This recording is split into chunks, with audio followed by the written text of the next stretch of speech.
India air India dream liner, ఆ Boeing dream liner ఫ్లైట్కి సంబంధించిన దాంట్లో ఆ ప్లేన్ ఎట్లా పడిపోయింది అన్నదాని విషయంలో ఇంకా డిస్కషన్ నడుస్తూనే ఉన్నాయి.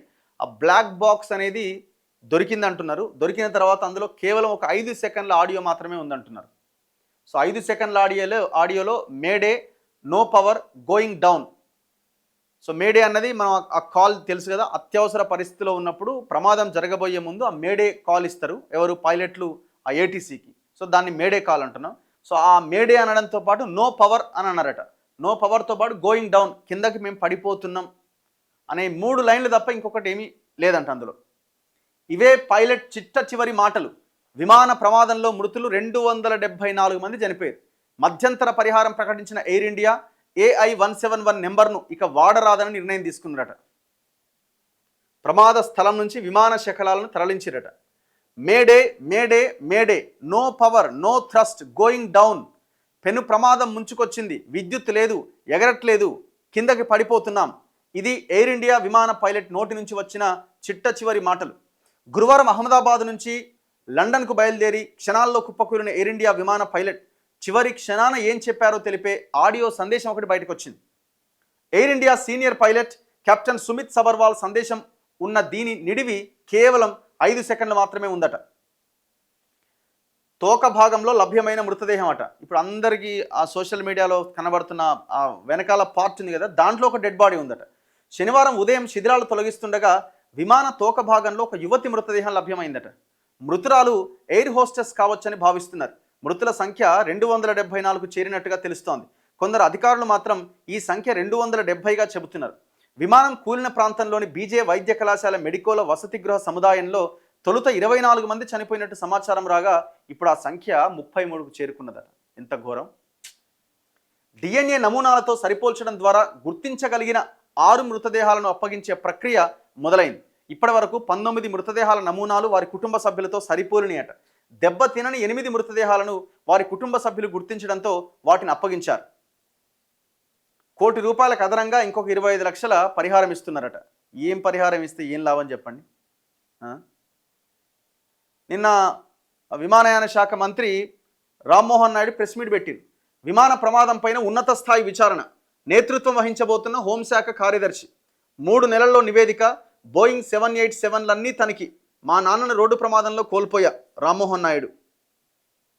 ఏం అసలు ఎంత ఘోరం ఇది! రకరకాలుగా వినిపిస్తున్నాయి. ఎవరు ఆయిల్, నకిలీ ఆయిల్ అంటున్నారు, ఇంకోటి అంటున్నారు. అసలు ఏం అర్థం కాకుంటున్నది. ప్రమాదానికి కారణం ఏంటి అన్నది ఎంక్వైరీ జరిగితే తప్ప మనం ఏం మాట్లాడలేం.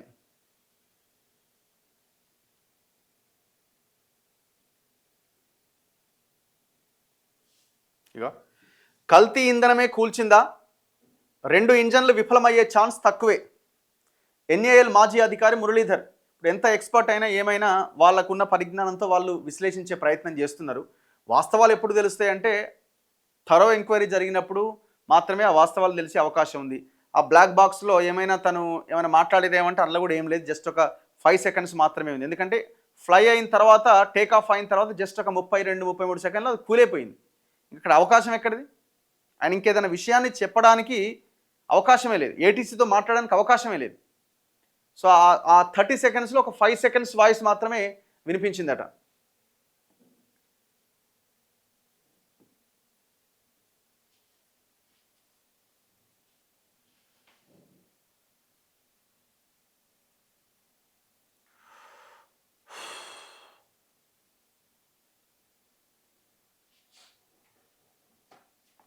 విమాన ప్రమాదం జరిగిన ప్రాంతంలో కాంగ్రెస్ అధ్యక్షుడు మల్లికార్జున ఖర్గే.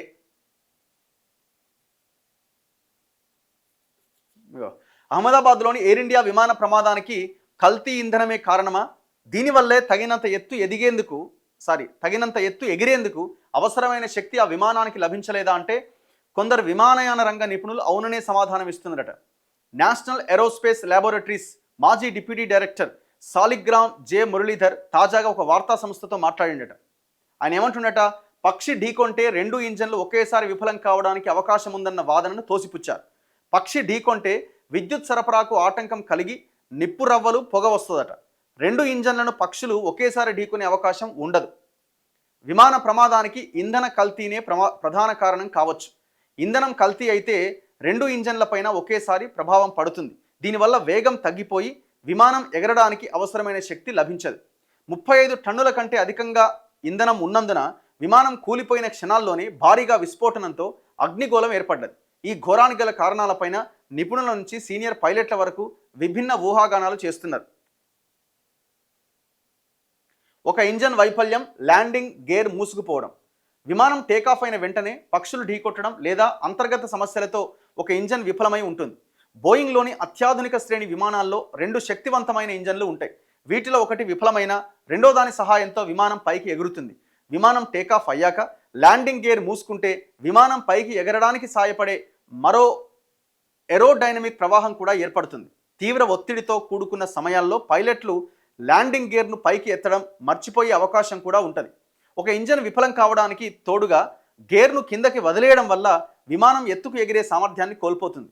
భూమికి 300 నుంచి 400 అడుగుల ఎత్తున ఇలాంటి పరిస్థితి ఎదురైతే దాని నుంచి బయటపడడానికి పైలట్కు ఎక్కువ సమయం లభించదు.